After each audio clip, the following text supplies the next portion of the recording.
Welcome back to the channel. We've got our daily NBA predictions here for December 4th. We've got 6 games in the slate today in the association. We've got, some of our teams we have, some interesting experience with this season. We're talking about, of course, my teams, the Los Angeles Lakers and the Indiana Pacers.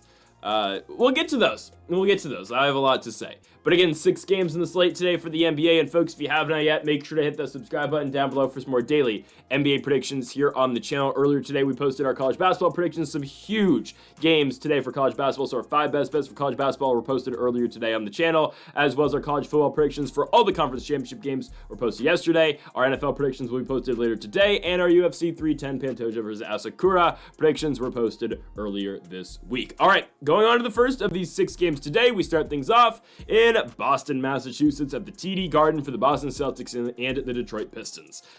Probably the easiest game to pick today, obviously, with Boston being a minus 1,400 favorite at home. On the flip side, you get plus 750 for the Detroit Pistons. Detroit is 9-14 this season. They're coming off their loss yesterday in the in-season tournament against the Milwaukee Bucks in a game, of course, that was going to decide the winner of Group B, I believe, in the IST, and obviously that was won by Milwaukee. Detroit finishing 3-1 in the in-season tournament and not advancing to the second round. Obviously, that was the Orlando Magic who ended up getting that wild card spot. And Detroit, for as well as they were playing in the IST, this is a 9-14 team that is currently on the outside looking in at the play-in right now. And yes, the 9-13 Indiana Pacers are still technically in the play-in. My goodness. I think Boston wins this game easily, and I think they cover easily as well. They're coming off a 19-point victory in their last game over the Miami Heat. Before that, yes, they did lose to the Cleveland Cavaliers, but all year long, the Celtics have just 4 losses. Cleveland, Atlanta, Golden State earlier in the year, and Indiana on the road. The Celtics should be fine in this game. They last played on Monday, got a day off yesterday. They get this game here against Detroit at home. The Pistons just played yesterday. It's the second half of a back-to-back, and now, you got to go on the road to take on the Boston Celtics. Jason Tatum's an underappreciated star right now in the NBA. It is cool to hate on Jason Tatum. Not gonna lie, I do it sometimes too. But he's a good basketball player. 28.5 points a night for Tatum, 8.5 boards, 5.5 assists. He leads Boston in every single stat category. And on top of that, you get Jaylen Brown, who's averaging 25 points a night. And Kristaps Porzingis is back, and he averages 19. And Derek White is an all-star too, who averages 18.5 points. Former all-star. The Celtics are good. Wait, did Derek White actually make the All-Star game that year, or was that just media propaganda? I actually could be mistaken. Team USA player, I'm completely blanking. Did he? No, they didn't actually put him in the All-Star game. Regardless, Team USA player and Derek White. They're going to beat the Pistons. Again, Detroit is coming off the second half of that back-to-back. They had a huge shot to get in the in-season tournament, knockout round. They didn't do it. I don't think Detroit wins this game, and I think Boston handles them pretty easily, again, with the Pistons just playing yesterday. The line is 13.5. Don't love it. I wouldn't play it personally. There's a lot more value later in the day that we can play, but Boston will take them to cover the 13.5 points and beat the Detroit Pistons. Next up, we move on to Brooklyn, New York, to the Barclays Center for the Indiana Pacers and the Brooklyn Nets. 2 9-13 teams, and guys, we're doing it again. Give me the Indiana Pacers. I wouldn't. Okay. If the Pacers were on their horrible streak or horrible losses, which they've had some really bad losses recently, but if it was Tyrese Halliburton still playing very poorly and Indiana was losing, I'd be completely off the Pacers right now. But guys, Tyrese Halliburton's 30 points, even in a loss in Toronto against the Raptors, gives me hope that this team can still turn it around. Because if Halliburton's getting going, everyone else is going to get going as well. Again, I think there is a little bit of hope right now in Indiana. Even though they're losing, for as poor as the Eastern Conference is, they're 9-13, and they find themselves, only 2 games out of the 6th seed right now. And of course, there's a lot of season left to play. They are 9-13, so are the Chicago Bulls, and so are their opponents tonight in the Brooklyn Nets, a team that is drastically different without their star player in Cam Thomas. Dorian Finney-Smith is not playing tonight. Noah Clowney's not playing. And Zaire Williams is not playing. Ben Simmons is a game-time decision. This team is absolutely killed with injuries right now. If Cam Thomas was playing, we know the Nets, again, they're able to pull off huge upsets against these really good teams because of their dynamic and because of the way they're able to shoot. They're not going to be able to do that in this game against the Pacers without Thomas, without DFS, even without a guy who does bring a spark off the bench as well in Zaire Williams. It's going to be extremely difficult for the Nets to beat the Pacers without some of their key guys. And again, if Halliburton can continue to do what he's been doing recently, sure, he had a bad game the other night against Memphis, but he responds in the Toronto game by putting up 30 and 6. Again, the assist numbers are down, but that's fine. At least as Tyrese, again, is putting up 30 points a game again. That's great. That's what we need out of an all-star, out of a Team USA player in Tyrese Halliburton. I have the utmost confidence in Tyrese Halliburton to return to all-star form. It's just a matter of if the team can come along with him. Because again, I've always thought Tyrese is going to get back to the spot, and look at him now. It's just a matter of, again, can we get Siakam involved again, which he should be. He's been the best guy all season long, even including Halliburton. Can they get Benedict Mathurin officially and as a key member of this team every single day? Because there's some nights where Mathurin doesn't do much. Miles Turner, obviously, he's going to be fine. I think the Pacers win this game with the Halliburton dynamic, and on top of that, they're playing a Nets team that's very injured going into this game. Give me the Pacers to go on the road. I get it. They play a lot worse away from the Gainbridge Fieldhouse than in Indiana, but I'm taking the Pacers to pick up the win. We got Indiana to go on the road to Brooklyn and win this basketball game. If they cost me again, man, I don't know what to say. Give me the Pacers. Next up, okay, on to these guys. The Los Angeles Lakers. Hear me out. We're taking the Lakers. I know I haven't picked against LA all season long. It's coming eventually. It's going to come eventually. But we're actually taking the Lakers to go on the road and beat Miami. Guys, Miami hasn't been impressive this year. They haven't for as bad as we want to talk about the Lakers. Oh, they're horrible. They're still 12-9. Guys, Miami's 9-10. They're coming off back-to-back losses to the Raptors and the Celtics. Again, no shame in losing to Boston, but losing to Toronto. Lost for that to the Bucks. Again, not a bad team, but I'm not blown away with Miami, and I've never been blown away with Miami this season. I'm not. Tyler Hero as a number one doesn't really move me at all with this team. Again, Hero's playing good basketball. He's averaging, 24 points a game. Bam Adebayo's been great. Jimmy Butler's taken a little bit of a step back. I don't think this Miami team can consistently win, and obviously they haven't done that so far this season. Jimmy Butler's questionable. I have no doubt in my mind. I've been watching Los Angeles Lakers basketball my entire life. Opposing star players never take days off against the Lakers. Trust me, Jimmy Butler is going to play this game at home. I still think the Lakers win. This is also the narrative I'm thinking here, guys. Hold on. AD, we'll see how he performs against Bam Adebayo. I don't know if I love the matchup. Whatever. That's not really what I'm too concerned about. I'm concerned about LeBron James. Okay? That's what we're all concerned about here. Guys, for as poorly as LeBron's been playing, 10 points against Minnesota, obviously he's still got a 10-point streak going on, but yes, only 10 points in that game at the Target Center is rough. Guys, LeBron James is still averaging 22, 7, and 8. Sorry, 22, 8, and 9. Still all-star numbers. And the guy's 39 years old. I get it. He's had a bad couple games. That's not going to continue. The Lakers are rethinking LeBron's thing about playing all 82 games. Guys, LeBron, if he said he's playing all 82 games, he's playing all 82 games. Because the Lakers and LeBron want the end of the season. Oh, LeBron James at 39, 40 years old played all 82 games. Look at him. LeBron will be fine. I'm not concerned yet. The alarms are not ringing yet. So you know what's going to happen in this game. LeBron is going to go back to the place where he used to play, and he's going to put up at least 25 points against Miami. I don't know what LeBron's over-under is for tomorrow. I don't bet on player props personally all that much. I bet on straight winners because that's what we do, because it's just easier to. But let's real quickly, should I boot up do I even have Prize Picks on my phone? Still I do. Let me look on Prize Picks real quick and see what LeBron James' over-under on points is. If it's anything under 20, hammer it. It's 21.5. I think he hits it. What's the goblin line or whatever it is? There's no adjusted line? Whatever. Give me the Lakers. I think LeBron is a big night. We like what AD does, obviously.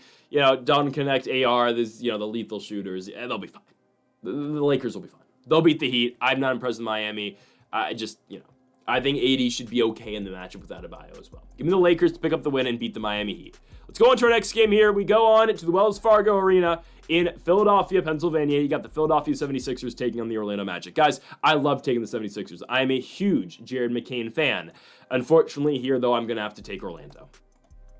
Gonna have to. Guys, one bad game for the Magic against the Knicks doesn't determine and doesn't dictate where this team's at. Again, Orlando is in the final 8 of the in-season tournament. We will see them again in the IST, where they will take on the New York Knicks again, I believe, right? I think they're playing the Knicks again. No, they get the Bucks. Okay, regardless, the Magic are good. One loss in New York, that's fine. We like what this team's able to do. We say it all the time. Franz Wagner, as the leader of this team, is huge. And Franz Wagner has been excellent being the leader of this basketball team for the Orlando Magic. Even in that loss against the Knicks, Franz Wagner, 30-12. That's one hell of a night. Oh, it was Mo Wagner of the 12 boards. Regardless, 30-6. 30-6 for Franz Wagner. Of course, Mo's on the glass as well. Again, Mo Wagner has been great for the Magic. Every single game they've won, it feels like he's putting up again 30 points a game. We always talk about the discussion, is he a better number one for this team than Paolo Banchero? Maybe. For Philadelphia, they're just too inconsistent. And again, I've been a big Philadelphia guy all year long, and I will continue to be, but just compared to the Magic is a way more consistent squad.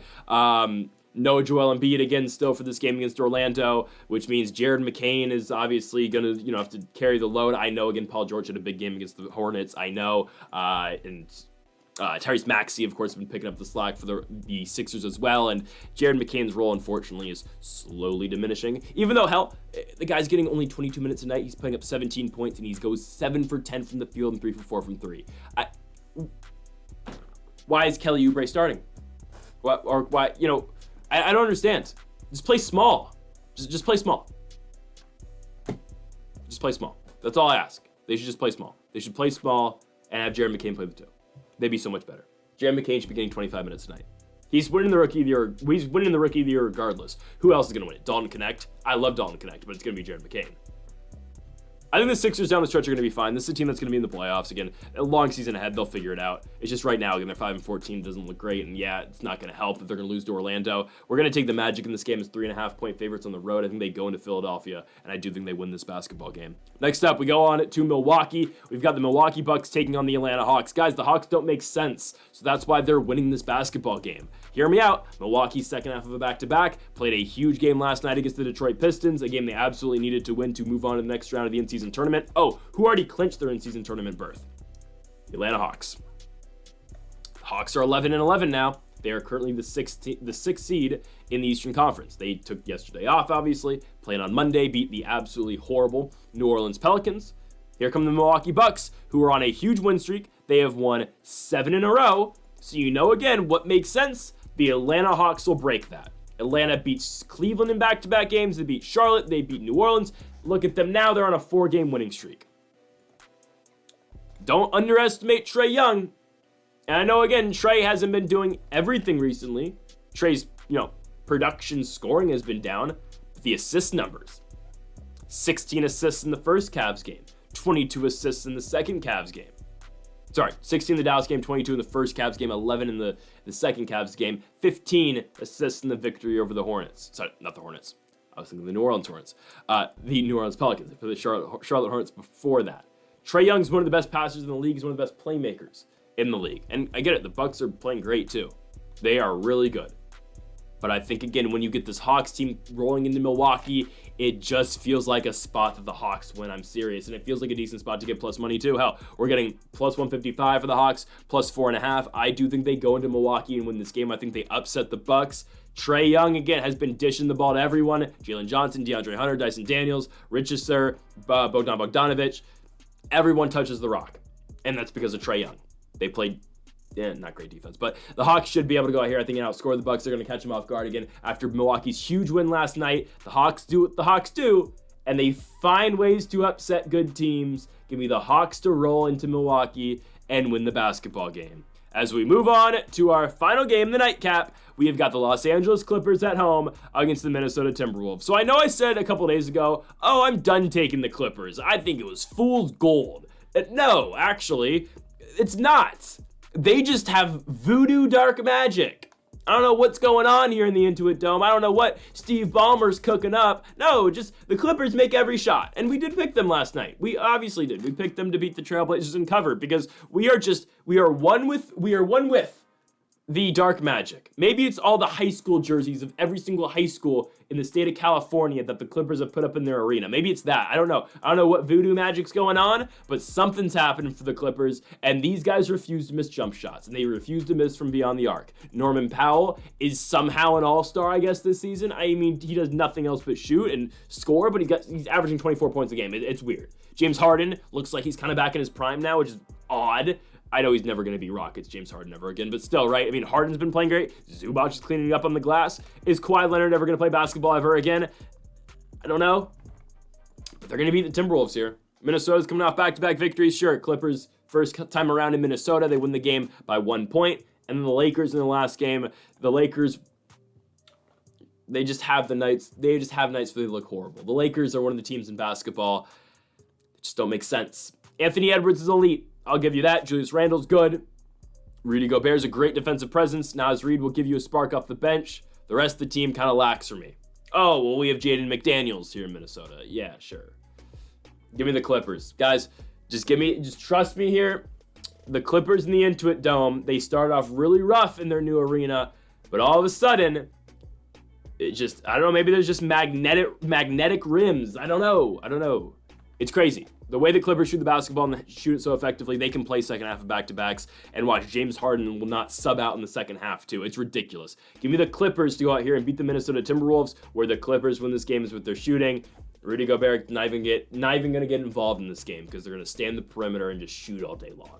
Give me the Clippers to win the game at home over the Minnesota Timberwolves. They are underdogs at home. We like that line. Plus 120 on the money line. Plus 2.5 on the spread. Give me the Los Angeles Clippers all day long in this game at home against the Minnesota Timberwolves. And folks, thank y'all for watching our NBA predictions here for December 4th. If you have not yet, make sure to hit that subscribe button down below for more. Make sure to leave a like if you did enjoy the video. Make sure to comment if you do disagree with any of the picks, folks. Thank y'all for watching, and Mamba forever.